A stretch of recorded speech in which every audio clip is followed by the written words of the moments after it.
ating mga ama, itaas natin ang ating mga kamay bilang tanda ng ating panalangin at pagmamahal para sa kanila.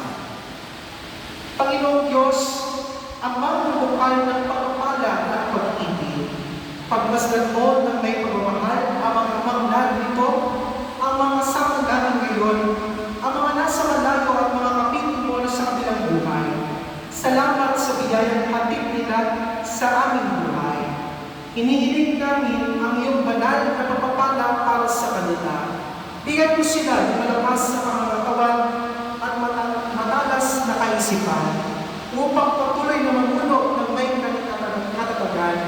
Pagpalain mo ang gawa ng kanilang mga kamay upang maging masagana ang bunga ng kanilang mga sakripisyo para sa kanilang Panginoon. Punuin mo sila ng pagmamahal at tulad ni San Jose, maging matapat silang tagapagtanggol ng tahanan. Hinihiling namin ito sa pamamagitan ni Jesucristo kasama ng Espiritu Santo magpa sa walang hanggan. Amen.